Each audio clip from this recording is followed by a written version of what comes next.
So in any event, sticking with Jewish traditions, you had an interesting story about making bagels.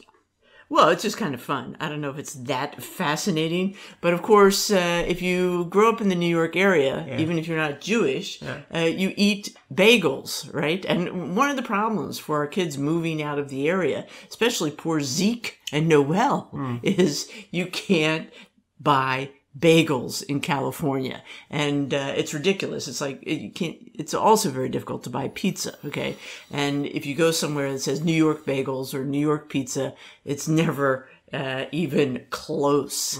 But here was an article to help people in that situation. And that's the story of Beth George, who actually is a lawyer, or maybe was a lawyer. I don't know how much she's really practicing law these days, because she's now a bagel consultant. Okay. And she coaches people literally all over the world on how to make bagels. People come to New York, they eat bagels, there's nothing like them anywhere else in the world, and they want to go home and share that taste. So she got into the bagel making world, again, in kind of a funny way. She had a child with gluten sensitivity, so she started making products with spelt.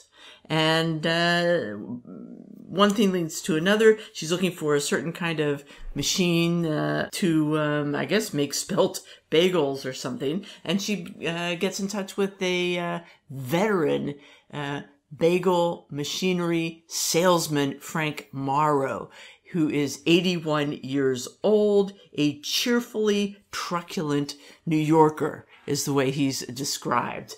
And I guess they kind of hit it off.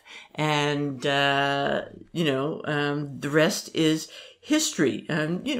She's in this spelt business. They had a great name, Spelt Right. Get it? I got it. And that kind of folds in 2016 or something, comes to an end. But, every once in a while, people are coming to Frank to buy bagel equipment, and he needs to advise. He gets her, Beth George, to help them figure out how to use it. She develops a whole training program. People used to come to New York. She'd take them on tours of bagel shops. She'd take them to her commercial kitchen and teach them how to use the machinery, and then send them home with videos and so on and so forth.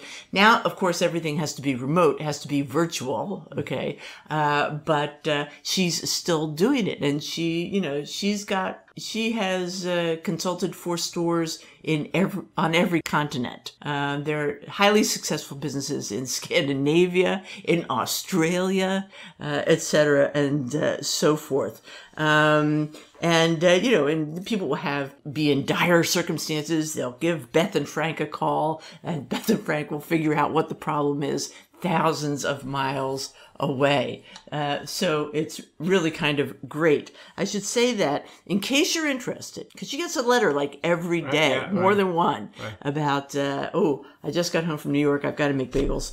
It costs, they say, about $225,000 to open a bagel shop. Wow. Well, so that's, machinery, inventory, rent, working capital. And she says, all right, when she's helping out people, she says, number one, where are you getting your money? And number two, who are you going into business with? And a surprising number go in with their spouses. And they seem to have somewhat of a success. Well, there was that episode of Schitt's Creek. They were talking about opening a bagel shop, but they never quite did it. Well, that was pretty funny, because there's nothing like it. Lots of times you get these things called bagels, and they're just like round rolls with a hole in the middle. Yeah. And you say, oh, this is not it. But of course, we think about bagels now because that's a principal food for breaking the fast, isn't it? Yeah. In your family, you used to have like bagels. Yeah. You want something a little bit light to break the fast. Well, it's not. It have like simple, plain, appetizing. Lox, whitefish, that sort of thing. Right.